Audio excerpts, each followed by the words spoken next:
Hey guys, what's going on? Welcome back to another episode. Today we're going to go ahead and do a review of a series that I watched once before, and I'm going ahead and rewatching it because it's worth the rewatch. It's called Voltron, Defender of the Universe, in which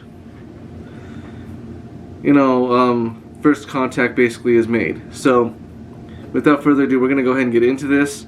But before you do, if you guys are new here, welcome. Go ahead and hit that little subscribe button and notification button so that you guys are aware of when I go ahead and post the season 2 version of this. And like I said, I'm going to be doing some more reviews to go ahead and basically get some more content going here. some worthwhile content here. So, as I said, we're gonna go ahead and do this review real quick. I'm gonna try and make it as quick as possible.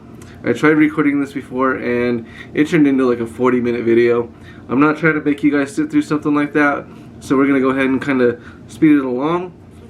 So, first of all, how many people have watched a movie where, problem with authority and everything else, right? Well, this is kind of the same thing. So, the series starts off with 3 recruits or 3 cadets get into what they call the Galaxy Garrison, which is basically the Space Force. Excuse me, which is basically the Space Force.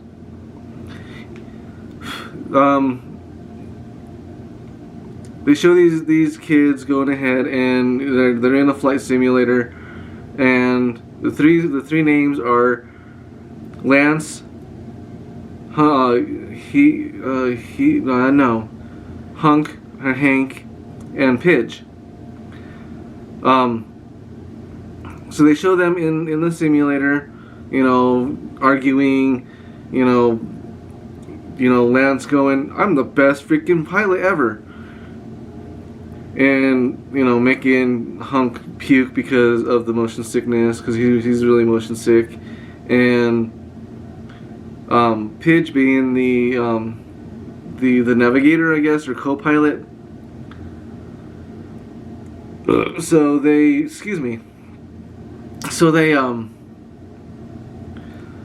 going through the simulator. He's like, "Yeah, I'm the bestest pilot ever," and doing all these loops and shit. And they're like, "Oh, the scanners are picking that up. Okay, well, let's go ahead and go to that." They go through, and there's this this loophole thing, or this needle, this eye of the needle is what they call it. He tries to thread it and breaks a wing off, and you don't know he's in an actual simulator until after he's done. After they've gone ahead or after he's went ahead and crashed the pod, or the shuttlecraft, or whatever you want to call it. So they get reprimanded for that, and they're like, "Well, good thing we can use this as a teaching lesson. Don't what not to do." So, and then they go ahead and flash to the backflash, or they don't really backflash, but you know what I mean. They take a look back at what happened before all this, and this commander, his name is Shiro, and Pidge's brother and her dad, because they figure out that, well, she finally gives it up later, but we'll tell you about that here in a minute. But they're showing this flashback. There we go. This flashback to Shiro, Pidge's dad, and Pidge's brother surveying what it looks like to me, it looks like a meteor, or a planet, a small planet, in which they're trying to go ahead and see where they can go ahead and mine things from, so that they're not depleting the earth and whatnot. And as they're doing that, as they go ahead and gather their information. They're trying to communicate back to Earth, in which this alien craft, which we find out later, they're called the Gulra. This purple race. It's a purple race of malicious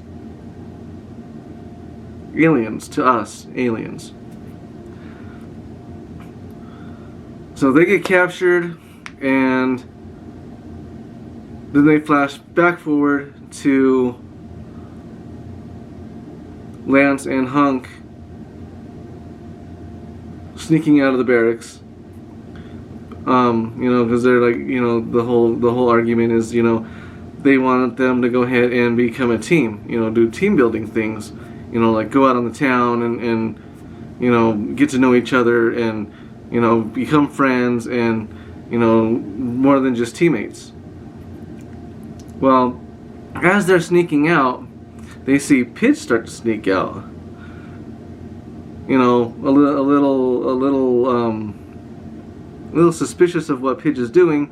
They go ahead and they follow her out to the roof of the barracks. And at the time, she's trying to pass herself off as a boy because she's afraid that they're gonna not accept her because she's a female. It really doesn't make too much sense because there are female cadets in the previous scene. So what happens is they, like I said, they go out and they follow Pidge out to the roof, and Pidge has all this equipment out, wanting to go ahead and go out and get this footage, or not really footage, but get this information on like where her parent, her dad and her brother went, and she tells them that, hey, look, everything that they've been seeing, everything that they're seeing is she's getting information, she's getting alien transmissions from beyond the solar system. So, and it's repeating one word, Voltron. At the time, they don't know what the hell Voltron is. They're like, huh? So, as they're researching this meteor comes in which they pick up their binoculars. Of course, you're curious, you want to know what the hell's going on. So they're looking at this thing through binoculars, and it's a ship. It's an escape pod coming out and it just boom, lands, crash lands on Earth. And at that time, as it's coming in, of course, air raid sirens, get back to your barracks, nobody moves, nobody sees anything, nobody says anything. Well, those three are still up on top of the barracks, watching everything that's going on as the garrison comes out and investigates. So, as that's happening, they're like, we gotta figure out a distraction to go ahead and get the garrison to get out of here so we can go see what the hell's going on. But before that, Pidge is like, yo, I've got to feed into the escape pod. Let's go ahead and check it out. And they figured out that it's Shiro inside that escape pod. He escaped from the Gulra. So that's all transpiring, and then as they're saying that they need a distraction to get into that escape pod. They go ahead and what do they do? There's an explosion that goes on. The destruction happens, but it's not from them. Now, a little bit of backstory on this is that the one that put out the distraction was a guy named Keith. Now Keith washed out of the garrison. Keith washed out of the garrison because of, you know, lo and behold, of course, it's a problem with authority. So he washes out, but he goes in and gets the distraction made and swoops in. Lance is like, no. That's my discovery. I'm gonna go down there. They're rivals, if you couldn't tell. They run down and run into Keith, trying to break Shiro out, and they finally get him out. But Garrison's on their way back to go ahead and be like, hey, you know what? Look, you know, you're not gonna take my my discovery. So they break him out. They're being chased. They run off on this like speeder thing, is all I can really call it, on a speeder, and they run out. They rescue him. Now, when they get back and they get there, and Shiro's able to go ahead and wake up out of the medically induced coma thing, because they put him into a coma because he's got an arm that is alien technology, and they don't know what it's going to do, and they don't want to take the chance of being overran and taken prisoner or what have you. You know, basic military ploy, I guess. But they go ahead and rescue him, and when he wakes up, you know, they get into this conversation about, you know, the blue lion. Now the blue lion gets put on Earth, and I'll tell you more about that here in a minute. And so they're like, you know, I've been seeing these hieroglyphs, and they're just like, you know, trying to go ahead and figure out why there's a hieroglyph. Well, they start running down there, and they go to this place where Keith is telling them, and these hieroglyphs start lighting up blue, you know, showing them the pathway down. And apparently one of them, and I'm gonna just let you guys know, it's Lance. You know, they start heading down to the lion, and these things are lighting up, and he's like, dude, this has never happened before. So they go ahead and they start heading down to the lion, and they finally see it.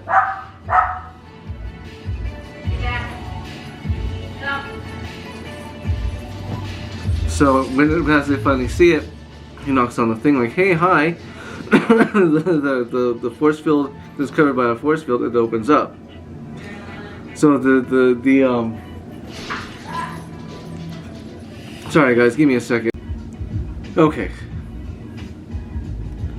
Now, as they're heading down to this lion, or when they're following the hieroglyphs down to the lion, like I said, you know, there's a force field covering the blue lion.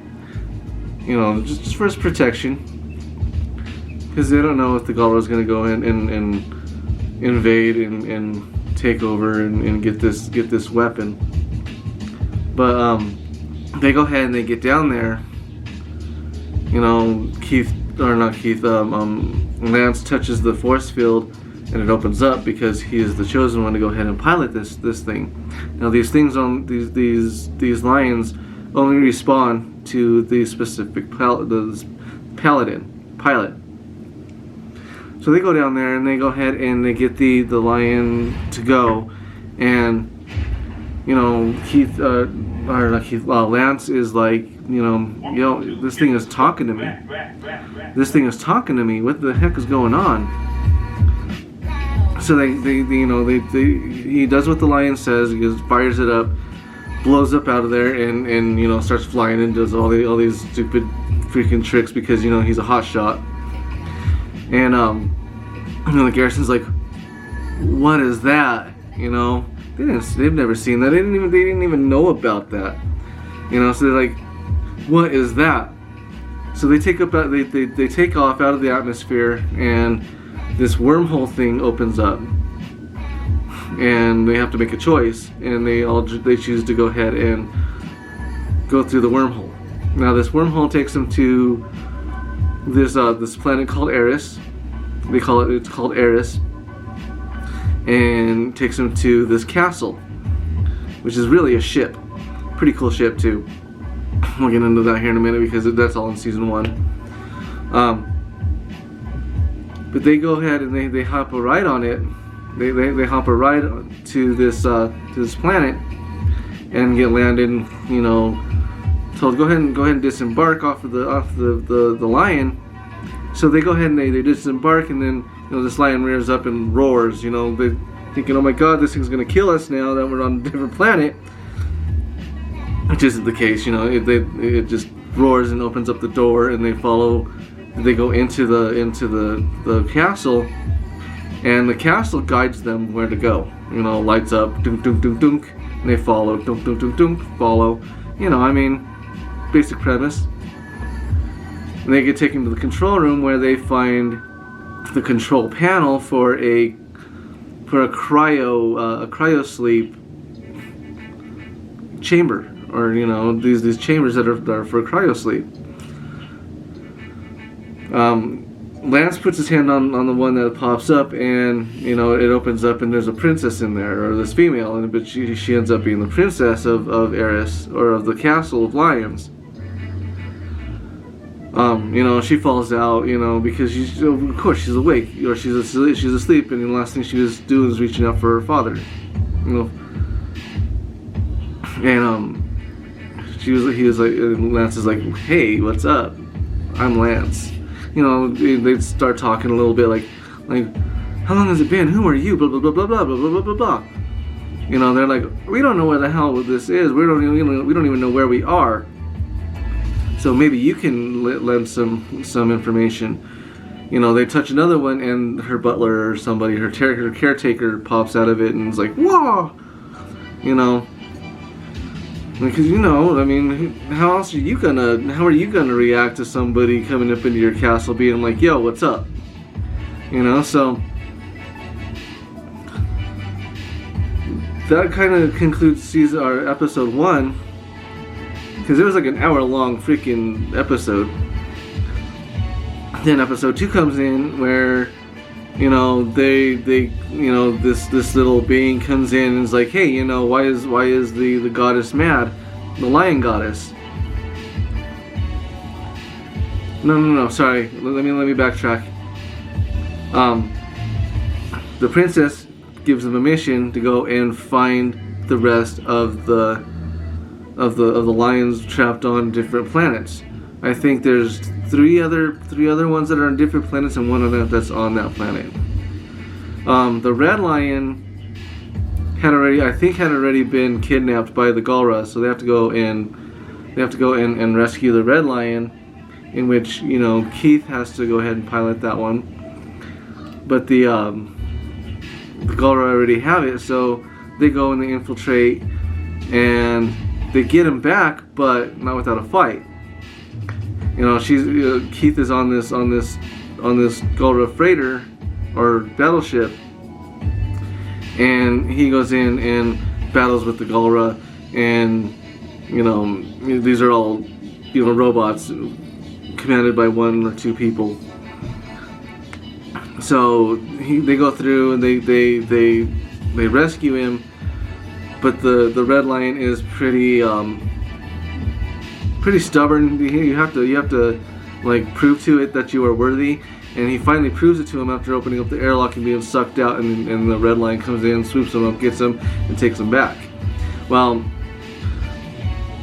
and that was the butler and Keith going off to go do that, and then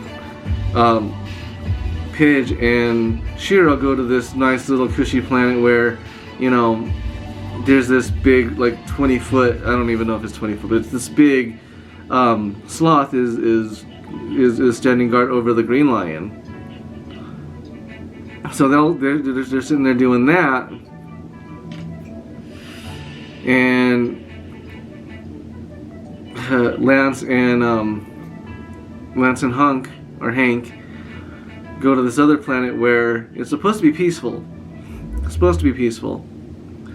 Well, it's not peaceful at all, because the Galra already went ahead and stepped in there and took over, they already went in there, took over, and started mining, and it's called the Balmera planet. Now the Balmera planet is it's an actual living being that gives them crystals that power everything, for the castle and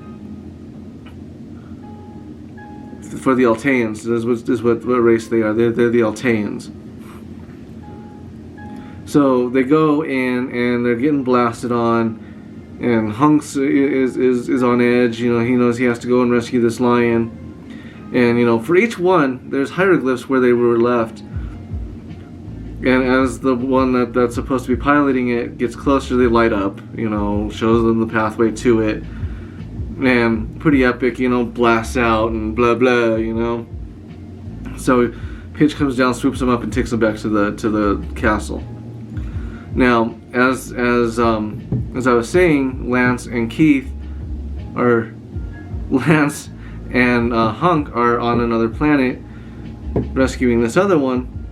And Lance is just getting blasted. He's just getting beat up. So finally he gets there, finds it, blasts out of the floor, and rescues Lance, and they get out of there. And in the process they figure out that there's a little race down there getting blasted on and being enslaved, and they've never known peace or anything like that, because they figure out it's been 10,000 years since, the princess has been awake, and since, Voltron has been disbanded. 10,000 years. Can you believe that shit? That'd be crazy. For 10,000 years it's been sitting there, and this race of little guys are like, what the hell's going on? And then it finally wakes up, and they're like, why is the goddess mad? And they have to be explained to that, the goddess isn't mad. She's here to protect you, or he's here to protect you.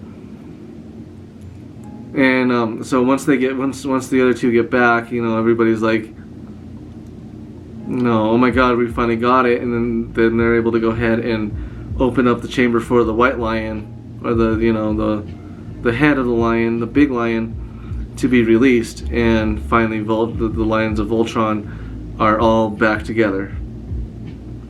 So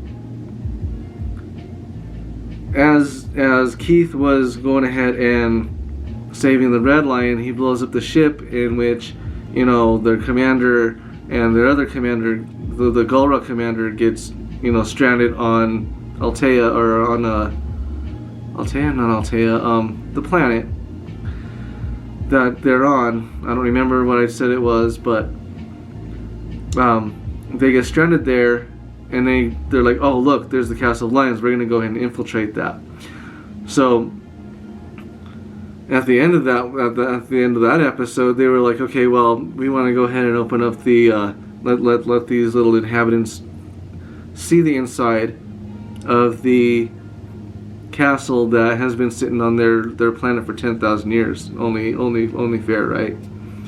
Well, that opens them up for the Gulra to go ahead and sweep in. And a little bit of backstory on this little probe that Pidge has. She hacked it from the Gulra. So the Gulra has the technology, so they go ahead and clone the information and make another one that has a bomb in it. So the Gulra sends this bomb in, and gets to the crystal where the main power source, and Lance is like, yo, what is this? Where is Pidge? Well, Pidge is over talking to the princess, because these mice that were there were some mice that were trapped with the princess to go ahead and sleep in the cryo chamber. Well, 10,000 years, I guess their minds got melded together, so she's able to understand him and talk to him. And she was asking, she was bored at the ball, or the gala, or whatever you want to call it. And asked him, hey, who's got secrets? I'm bored. What have you guys learned about the new paladins? And they tell her about Pidge being a girl. She was like, what? Really? Is she a girl? Really? So the princess goes in and tries to talk to Pidge, and Pidge, has in her mind that she wants to go and find her family. Only right, only figuring it out correctly in her mind, going, okay, well, but the princess had other ideas, thinking that she was going to tell her about being a girl, but she was like, well, I'm gonna quit Voltron Force to go ahead and go find my family. Oh, that's going on. This probe that the Galra hacked back or cloned, they send it in and it explodes and a fight ensues, and Lance and Hero are taken captive. Pidge is still in there, but Keith and Lance are off doing Keith and Hunk are off doing something else, or everybody else is outside of the castle, and this force shield comes in from the Galra and goes ahead and encases the Castle of Lions. Now, what happens after that is they go ahead and Paige is in there trying to go ahead and sabotage everything, and she finally does. She sabotages enough to be able to go ahead and give the little mice a chance to go in and chew up wires that have the force shield in. The whole time they're trying to get back in, blasting it, fighting off the Galra. And Sindak is the name of the Galra that infiltrated inside. They finally capture him, put him in a cryosleep chamber, and try and use that as a way to go ahead and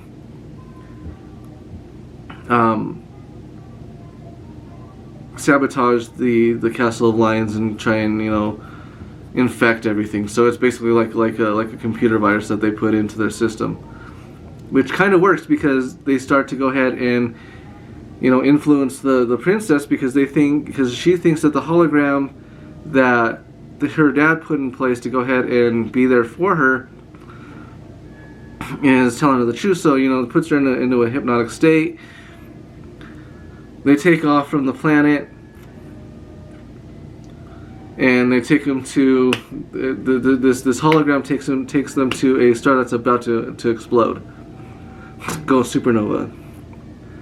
And the whole time, she's thinking this is the right thing to do, thinking that it's Altea, because it tells her that they're gonna take her back to Altea, and they put this image, and they finally wake her up out of that hypnotic thing. And the program kicks her out of this force field that she was trying to go ahead and do. And the only way to go ahead and get rid of the programming is to go ahead and unplug the hologram and make it lose power. But that in turn gets rid of the programming for her father, which she's got to make that decision. So they go ahead and they do that. And then they get hit, or they get infiltrated by something. I don't remember what forces this hand in. But they go ahead and Pidge and Hero or Shiro goes off and infiltrates this prison colony, I guess, of the Galra, and they free them and they take them out of there. But then they get this distress signal to go back to the ship, and for some reason the Galra are able to get or take the princess prisoner, because she was with that party. How did that all go down? Hold on, guys. I'll have to come back to that. That's pretty important. But anyway, somehow they go ahead and get the princess take the princess captive, and she's in their brig. So the what is that called? Her caretaker is able to go ahead and get them close enough to go ahead and get in there. Well, it's a trap, basically.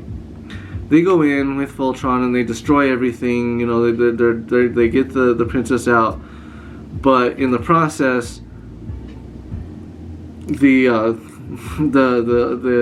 Golrog High Commander, and I can't remember his name, you know, was the old paladin of the Black Lion, because you know it was a union of everybody's race, and the Golra end up being, you know, like the aggressors and taking everybody out, and that's why the reason why, you know, the whole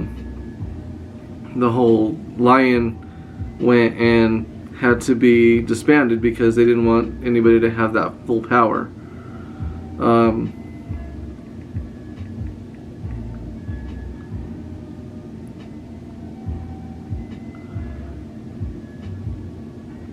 Princess Allura, Lance, Lotor. Okay, so Emperor Zarkon is the one that is the Golrog High Commander. Koran is the caretaker. So let's go ahead and get that out of the way.